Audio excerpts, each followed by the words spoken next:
Salut YouTube, on se retrouve aujourd'hui pour une nouvelle vidéo qui va être une pile à lire de challenge, puisque Dorian de la chaîne Monsieur Cabric, il avait organisé en début d'année le mois du comics et sur le mois de septembre, il nous propose cette fois-ci le mois du manga. Et vous vous doutez bien que j'ai décidé d'y participer puisque ce challenge réunit plusieurs choses que j'aime beaucoup. C'est un challenge court puisqu'il ne va durer que sur le mois de septembre avec des consignes. J'allais dire, c'est un combo que j'aime beaucoup. Donc, il nous propose 4 consignes, une consigne par semaine, ça me va très très bien. Alors, sachant que le mois de septembre, je le dirai également dans la pile à lire qui arrivera vendredi, si je ne me trompe pas, qui sera consacrée au roman. Septembre, pour moi, c'est jamais un gros mois de lecture. C'est la rentrée des classes, nouvelle organisation avec les enfants, souvent. On se remet en route, donc septembre c'est pas un mois où je lis beaucoup, donc pour ce challenge je me mets simplement un petit objectif qui va être de lire un titre par semaine en lien avec les 4 catégories proposées par Dorian. Par contre du coup j'ai proposé je bug ce matin, je vais profiter de cette vidéo. En plus des 4 titres que j'ai choisis, je vais vous proposer également d'autres titres. Si vous avez envie de participer, ou pourquoi pas de découvrir les mangas en fonction des 4 thématiques, voilà, j'ai fait une petite sélection. Le manga, c'est très très vaste, il y a énormément de séries, énormément d'auteurs, énormément de maisons d'édition qui existent. Donc là, c'est simplement une petite sélection de titres que j'ai dans ma bibliothèque et qui, je trouve, rentrent très très bien dans les différentes catégories proposées par Dorian. Eh bien, on va commencer tout de suite. La première semaine, Dorian nous propose de lire un thriller, un polar ou un manga d'horreur. Moi, j'avoue que j'ai joué un petit peu la facilité puisque j'ai choisi de lire le tome 2 de l'adaptation manga de la série télévisée Sherlock. Et le tome 2, ça sera Le banquier aveugle. C'est publié chez Kurokawa. Je crois qu'il y a 4 tomes. J'ai le premier que j'ai déjà lu, que j'avais bien aimé, et le troisième qui est dans ma pile à lire. Ici, ce sont clairement des adaptations de la série télé, hein, comme je viens de le dire. Les personnages sont clairement les deux comédiens qui jouent Sherlock et Watson. Au niveau du dessin, on est sur quelque chose de très très très classique. Voilà, il n'y a pas particulièrement d'originalité, mais moi, Sherlock Holmes, c'est un personnage que j'adore, j'aime beaucoup la série télé, donc je suis toujours ravie de retrouver que ça soit l'histoire et puis le physique des personnages dans cette série. Donc moi, je lirai ce tome 2. Au niveau des thrillers, polar, horreur, moi, j'ai fait une petite sélection. Il y a bien évidemment énormément de séries qui existent de thrillers. D'un point de vue horrifique, on va dire, je ne peux vous recommander que de découvrir Junji Ito. Alors là, moi j'ai mis Tomie, c'est mon ancienne version un petit peu qui date un peu, celle-là vous ne la trouverez plus. Par contre, Tomie est réédité depuis quelques semaines, mois, chez la maison d'édition Mangetsu. Donc je vous invite fortement à aller voir en maison d'édition. Vous aviez Tomie, vous aviez Spirale, et vous avez dans le courant du mois de septembre Sensor également, toujours de Junji Ito. Donc franchement, Junji Ito, maître de l'horreur, si vous avez envie de découvrir du manga horrifique, n'hésitez pas. Voilà, on est vraiment sur un maître de l'horreur, c'est creepy, c'est gore, c'est angoissant. Vraiment, Junji Ito, c'est vraiment excellent, c'est vraiment très très bien. Il ne faut pas hésiter à profiter de ces rééditions en France pour le découvrir. On en a été frustrés depuis quelques années. Également un thriller, un énorme classique que je ne peux que vous recommander, c'est Monster de Naoki Urasawa. Donc là, moi, j'ai pris au hasard dans ma bibliothèque le volume 2 publié chez Kana. Ce sont des tomes doubles, si je ne me trompe pas. C'est une série qui est assez longue. Il y a également un animé qui existe que j'avais adoré, Monster. Si jamais vous ne connaissez pas, au début de l'histoire, on va rencontrer le docteur Tenma. Il est docteur en Allemagne, il a une très belle vie, il est appelé à épouser la fille du directeur de l'hôpital dans lequel il travaille.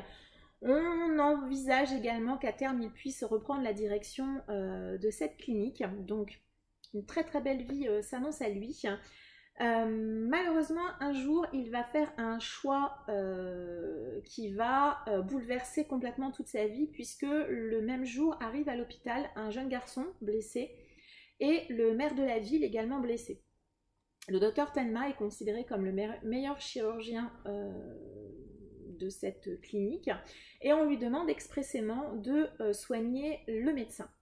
Or, le premier arrivé à l'hôpital, c'est ce jeune garçon, ce petit enfant qui a donc été victime d'une tuerie. Et il va faire le choix de sauver cet enfant. Le maire va décéder. Et puis, l'enfant, au bout de quelques temps, va disparaître. Les années vont passer, le docteur Tenma travaille toujours dans cette clinique, mais le choix qu'il a fait ce jour-là a eu plusieurs conséquences, dont je ne vais pas forcément vous parler. La conséquence principale est que ce jeune garçon devenu adulte va revenir le voir, et le docteur Tenma va finir par découvrir que cet enfant qu'il a sauvé de la mort, eh bien finalement c'est un monstre. Et il va prendre la décision de le prendre en chasse et de l'arrêter à tout prix. Monster, c'est donc l'histoire de cet homme qui va courir après ce jeune homme, devenu maintenant adulte. Il va essayer de comprendre ce qui s'est passé, et puis on va être plongé dans tout un tas de méandres d'histoire avec des personnages très très forts. Dr Tenma est un personnage très touchant, mais pas seulement. Il y a vraiment plein d'autres personnages dans ce manga. Voilà, le style graphique de Naoki Urasawa est quand même très connu et très reconnaissable. Donc voilà, moi je vous recommande Monster, vraiment si vous avez envie de découvrir une série adulte, vraiment de grande qualité, Monster, voilà, Monster est fait pour vous. Après, de la même manière, sachez également que quand vous lisez un manga d'Urasawa, vous allez prendre votre temps, hein, parce qu'il y a beaucoup de textes à lire. Il ne fait pas partie de ces mangaka qui ne mettent pas de texte, pas du tout. Là, il y en aura vraiment beaucoup. Une autre série que j'ai envie de vous présenter, c'est la trilogie Museum, publiée chez Pika Édition. Alors, elle existe en 2 éditions. Vous avez cette édition-là, le tome manga classique, et puis vous avez des grandes éditions qui existent. Du coup, ces 3 tomes sont regroupés en 2 volumes. C'est un petit peu plus grand. Moi, j'avais choisi de prendre plutôt cette version-là, simplement parce que financièrement, ça revenait moins cher. Et puis, j'avoue que j'aime bien ces petites couvertures. Si je me rappelle bien de l'histoire, alors ça c'est sûr qu'on est sur un thriller, ici on va avoir une série de meurtres qui va être perpétrée, et sur chaque scène de crime, on va retrouver un verdict coupable inscrit sur une petite feuille de papier, hein, qui est voilà, déposée sur la scène de crime. Et donc on va avoir le lieutenant Sawamura ainsi que le sergent Nishino qui vont eh bien mener l'enquête et voilà, essayer de découvrir qui a tué et pourquoi. C'est un excellent thriller, moi j'avais adoré, vous avez le suspense vraiment jusqu'à la fin. Comme je vous disais, c'est complet en 3 tomes, donc franchement, si vous avez l'occasion de tomber dessus, n'hésitez pas. On a quelques scènes un petit peu difficiles, un petit peu gore également, mais c'est vraiment un excellent thriller que je vous recommande. Et une autre série thriller policière que je vous recommande, c'est celle-ci, c'est Fool's Paradise. C'est également publié chez Kana dans leur collection Dark. C'est une série complète en 4 tomes que j'avais également beaucoup aimé. Ici, tout au début de l'histoire, l'idole Sela Hiragi va être gravement blessée dans un attentat à la bombe. On soupçonne un jeune adolescent du nom de Kazutaka Nishiya d'avoir blessé cette idole qui est extrêmement populaire au Japon au moment où démarre l'histoire. Et ce jeune garçon qui a tué, qu'on soupçonne avoir tué l'idole, va du coup être soumis à une haine de la part de l'ensemble de la population japonaise. Voilà, parce que cette idole que tout le monde adorait, eh bien, il l'a complètement détruite. À nouveau, on est sur un style de dessin seinen assez classique. C'est vraiment une série également en 4 tomes que j'avais beaucoup aimé. On est sur, alors voilà, il y a un petit peu de sang, hein, donc on a quelques scènes un petit peu gore, un petit peu difficiles.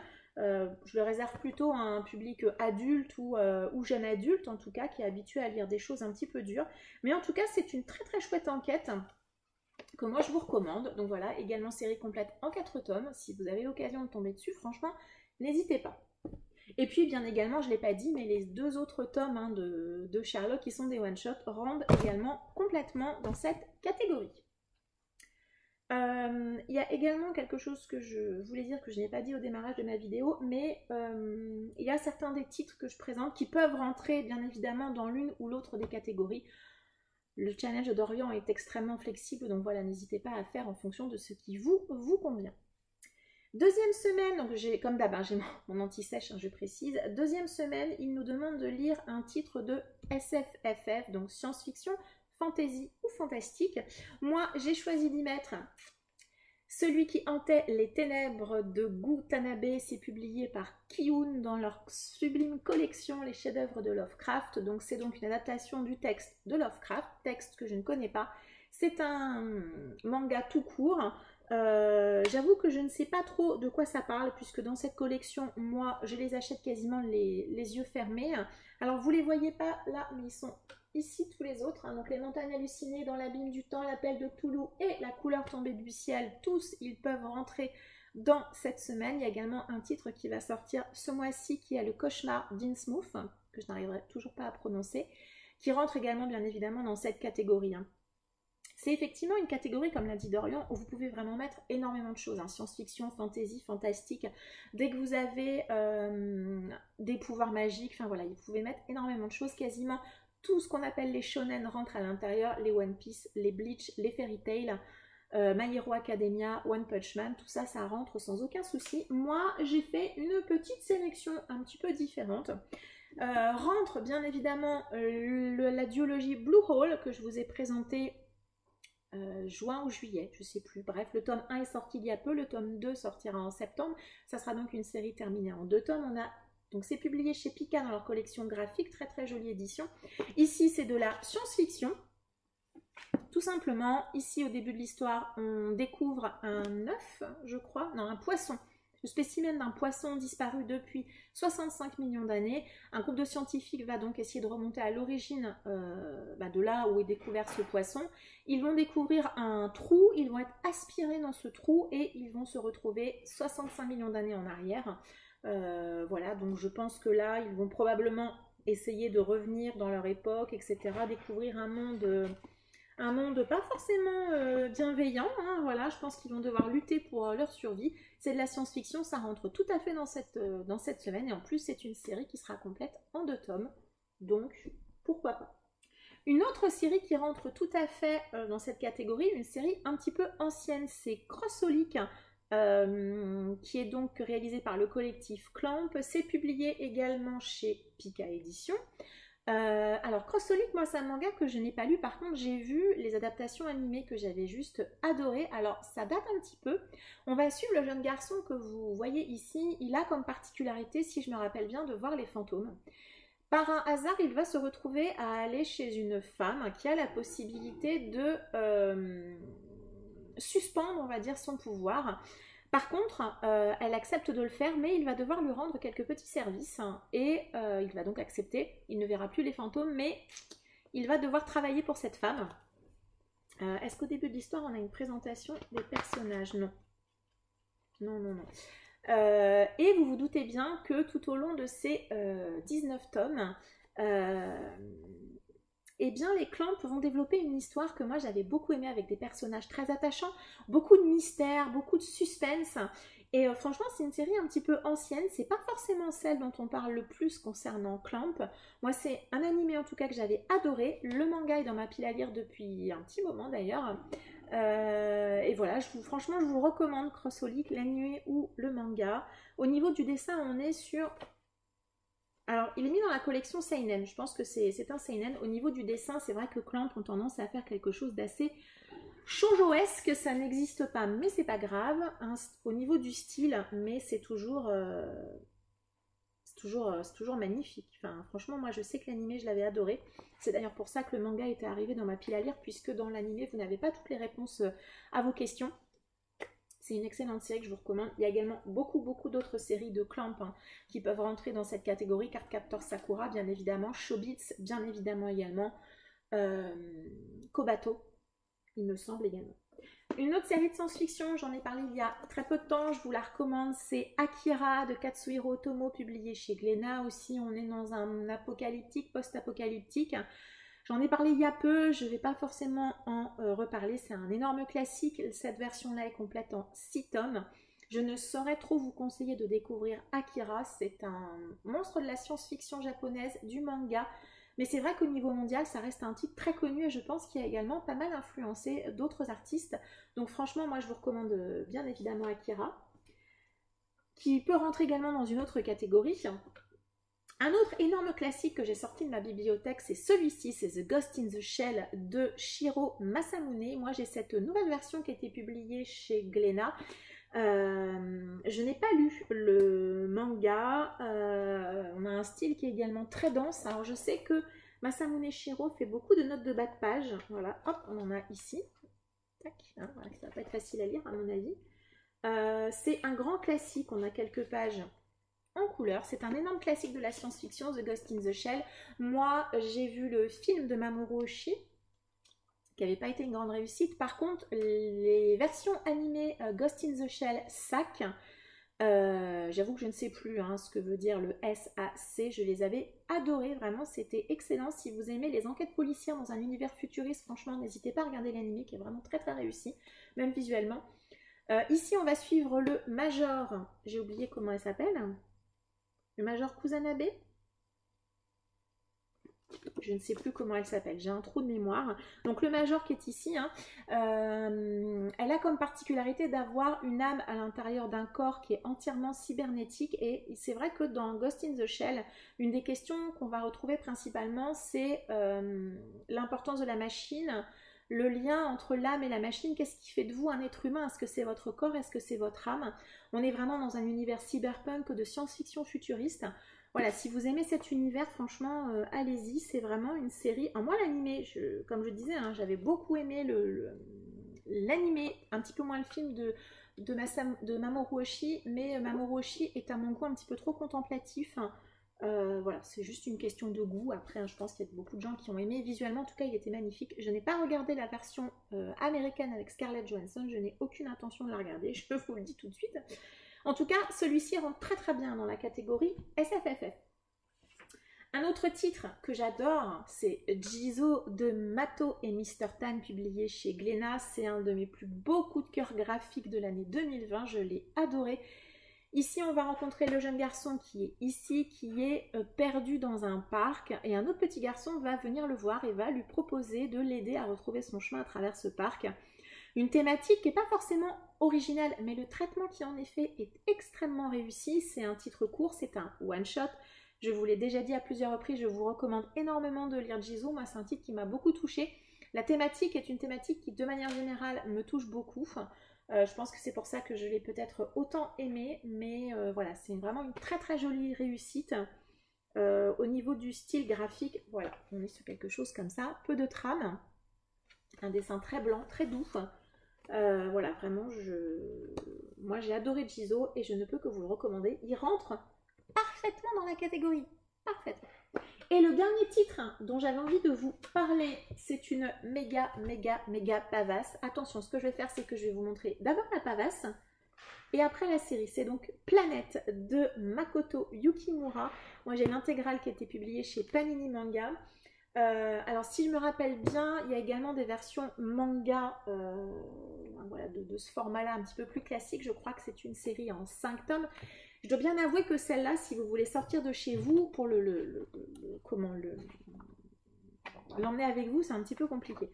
Par contre, alors à la lecture, elle pèse son poids. Faut la poser. Faut le poser. Moi, j'avais vu la version animée de Planète qui avait été un magnifique coup de cœur. C'était suite à mon visionnage que je m'étais procuré le manga. Le manga est extrêmement fidèle à la version animée. Donc, le seul regret que j'ai, c'est de ne pas avoir lu le manga en premier. C'est un animé dans lequel vous allez suivre un groupe d'éboueurs de l'espace.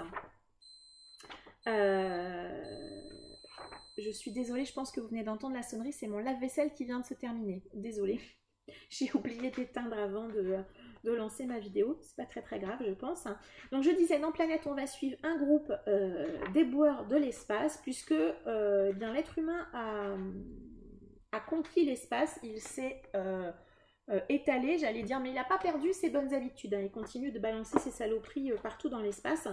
Et puis d'autre part, on a des magnifiques planches, n'est-ce pas? Et puis d'autre part, l'être humain, ces éboueurs de l'espace, ils ont également besoin de récupérer les satellites ou les choses qu'on lance dans l'espace, mais qu'on ne récupère pas. Et donc, ils sont chargés de les rapatrier et puis de les ramener sur Terre ou sur les planètes, les autres planètes pour les recycler. Donc tout au long de ces 5 tomes, on va suivre la vie de cette équipe des Boueurs de l'espace. On va énormément s'attacher à eux. Enfin, on est dans de la science-fiction, mais dans de la science-fiction, j'allais dire, tellement humaine. En fait, dans Planète, ce qui est important, c'est les relations humaines. Pourquoi l'homme veut aller dans l'espace, pourquoi est-ce qu'il a des rêves, pourquoi est-ce qu'il a des envies, des objectifs. C'est une série que j'ai vraiment beaucoup aimée. Je ne peux vraiment que vous la recommander. Je ne sais pas si cette intégrale est encore facilement trouvable, puisque je sais qu'elle est régulièrement en rupture de stock, mais je pense qu'en bibliothèque, il y a moyen de trouver soit celle-là, soit les 5 tomes en indépendant. C'est vraiment une série que je vous recommande. 5 tomes, c'est pas énorme pour une série qui est d'une vraiment très très très grande qualité. Voilà, donc Planète, ça rentre hyper bien dans la catégorie. 3e semaine, Dorian nous demande de lire un titre sorti avant les années 2000. Alors, c'est la publication originale, si je me rappelle bien. Donc, de la même manière, si vous prenez des shonen, que ce soit One Piece, Fairy Tail, je dis n'importe quoi, One Piece passe, Fairy Tail non, je dis des bêtises, tout ce qui est shonen un petit peu vintage va rentrer. Moi j'ai choisi 4-5 titres qui rentrent tout à fait. Le titre que moi j'ai choisi de lire, c'est un one shot, c'est Docteur Inugami de Suehiro Maruo, c'est publié chez le Lézard Noir. On est ici dans de l'horrifique, gore, trash, malaisant. Moi j'aime beaucoup Suehiro Maruo, mais il faut reconnaître, alors j'essaie de trouver une planche hein, qui n'est pas trop... Voilà, celle-là, elle est pas mal. Voilà. Souvent, Suehiro Maruo, c'est dérangeant. Voilà, souvent, c'est dérangeant. On a des scènes, on a de la sexualisation, on a du non-consentement. On a beaucoup de choses un petit peu difficiles. Donc, j'espère que ici, ça va me plaire. D'ailleurs, la maison d'édition le met. Hein. On est sur pour public averti. On est vraiment sur de l'adulte, hein, clairement. Et de l'adulte averti. Hein, de l'adulte qui est habitué à lire des choses un petit peu dures. Voilà, j'avoue que je n'ai aucune idée de quoi ça parle. Je l'ai acheté uniquement sur le nom de l'auteur et en plus il a été en rupture je crois longtemps chez le Lézard Noir. C'était probablement une réimpression. En tout cas moi je suis ravie. Si vous cherchez des titres différents de ce que vous lisez dans le shonen ou dans le manga mainstream, le Lézard Noir propose vraiment des titres très atypiques et très particuliers. Voilà, donc n'hésitez pas à aller faire un tour. En recommandation, j'ai pris du grand classique. Je vous recommande Hokuto no Ken, Ken le survivant. Donc là, j'ai pris au hasard dans ma bibliothèque le tome 9. J'ai pris des tomes de manière aléatoire, comme ça vous permet de, voilà, de voir des visuels de coups, puisqu'on a tendance à présenter le tome 1. Et bien moi, j'ai dit non, je vais prendre d'autres titres aléatoirement. C'est un énorme classique du shonen des années 80. Voilà, Ken le survivant. Voilà, on est sur un style de dessin très viril, hein, voilà, les femmes n'ont pas un rôle incroyable dans ce manga. Il y a du combat, il y a de la violence, il y a de l'honneur. C'est moi un animé que j'aime énormément. Je l'ai vu en VF avec le doublage très spécial. Je l'ai vu en VO où là j'ai découvert qu'il y avait une vraie histoire. Et puis je m'étais procuré cette version du manga que je trouve très très réussie. J'ai pas dit la maison d'édition, chez Kazé. Et en plus quand vous les avez côte à côte, ça fait une jolie petite frise. De détails qui changent tout. Bref, Hokuto no Ken, Ken le survivant, un énorme classique hein, du manga. Quand on est dans les énormes classiques du manga, je vous recommande également Captain Albator de Leiji Matsumoto. Donc là, c'est l'intégrale du manga d'origine de Captain Albator. Je ne suis pas une énorme fan hein, de Leiji Matsumoto. Souvent, son univers m'est parfois un petit peu hermétique. Mais voilà, je sais que ce titre, je me l'étais procuré en brocante. Et voilà, j'ai quand même malgré tout envie de le découvrir. Pirates de l'espace, Albator, il y a 2 séries, une série de 79 et une série des années 80. Voilà, c'est de la science-fiction vintage, donc voilà, il ne faut pas non plus en attendre des choses incroyables, mais je sais que voilà, ça reste un classique que j'ai envie de découvrir malgré tout et que je peux vous recommander si vous aussi vous aimez les choses un petit peu anciennes, un petit peu vintage. Je pense que c'était aussi l'objectif de Dorian dans cette semaine, dans cette catégorie, de sortir un peu de notre zone de confort et d'aller chercher des titres peut-être qu'on voit un peu moins ou qui sont un petit peu plus anciens. C'est une très bonne chose. Dans la série des titres vintage, je ne peux que vous recommander de découvrir les titres d'Osamu Tezuka, grand maître du manga, créateur de Astro le petit robot, Astro Boy. Là, moi, j'ai choisi de vous présenter MW dans cette très très jolie intégrale publiée chez Delcourt Tonkam. Sachez que Delcourt Tonkam est en train de rééditer sous ce format-là quasiment toutes les œuvres d'Osamu Tezuka. On est sur des hardbacks avec des petits marque-pages comme ça. Moi, j'ai choisi de vous présenter MW. Je vous recommande Ayako dans ce format-ci qui est vraiment excellent. Et j'ai Barbara également à la maison, que j'ai déjà lu, que j'ai un petit peu moins aimé que MW. C'est pour ça que j'ai choisi de vous présenter ce titre. MW en plus, alors, il faudra que je regarde en quelle année, voilà, c'est un titre qui date de 1976 et à l'intérieur de MW, on a quand même plusieurs thématiques, j'allais dire très couillues, à la fois pour l'époque et pour le Japon, vraiment. On y parle violence, on y parle sexualité. Alors il faut savoir qu'Osamu Tezuka dans ses titres adultes aborde quand même régulièrement la sexualité, hein. Il faut quitter un peu cette image... de Astro, hein. Il a fait aussi des choses pour les enfants, mais pas que. Donc voilà, on est sur un style de dessin également très très reconnaissable avec voilà ce genre de visage, voilà, qui est tout à fait du style Osamu Tezuka. Hop là, on a celle-là. Alors ça fait un peu Golgo 13, hein, le visage du personnage si vous connaissez. Mais moi j'ai beaucoup aimé MW, hein. Je le lirai avec grand plaisir. Dans ce sens-là, c'est mieux. Mais je vous recommande tous les titres d'Osamu Tezuka si vous avez envie de découvrir ce qui a beaucoup construit le manga tel qu'il est aujourd'hui. C'est un des grands maîtres et ça serait dommage de passer à côté. Il y a vraiment certains titres excellents. Je vous dis notamment Ayako et MW, qui sont moi, pour le moment, mes deux préférés. Et un dernier titre qui rentrait également dans la catégorie horreur, c'est L'école emportée de Kazuo Umezu, dans cette très très jolie réédition de chez Glénat. Enfin, très très jolie. Je me suis un petit peu emballée. Jolie à l'intérieur, parce qu'avant j'avais la version Bunko qui était beaucoup moins pratique à manipuler. Là je crois qu'on a ici les pages également qui étaient les ouvertures de chapitres à l'origine. Donc le travail éditorial, il est... Voilà, le travail éditorial, il est très réussi. Par contre, je ne suis pas hyper fan du choix qu'ils ont fait pour la couverture. J'avoue que ce verre ne m'emballe pas plus que ça, mais le contenu est de très bonne qualité. Donc n'hésitez pas à découvrir l'école emportée. Au début de l'histoire, on va suivre le jeune garçon que vous avez ici. Il va à l'école primaire et un jour, il y a une espèce de tremblement de terre, je crois, et son école disparaît complètement. Elle est emportée dans un autre endroit, un autre espace, on ne sait pas trop où on est. À l'intérieur de l'école, vous avez donc la totalité des enfants, mais également les enseignants et le personnel qui travaillaient au sein de l'établissement à ce moment-là.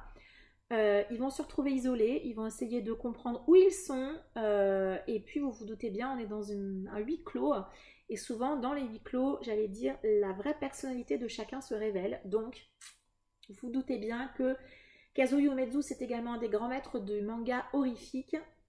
Vous vous doutez bien que ça va pas forcément très bien se passer. C'est une série que j'avais adorée quand je l'ai lue, c'est pour ça que je m'étais débarrassée de mes Bunko et je me suis procuré, enfin je continue à me procurer cette version-là et je ne peux que vous le recommander.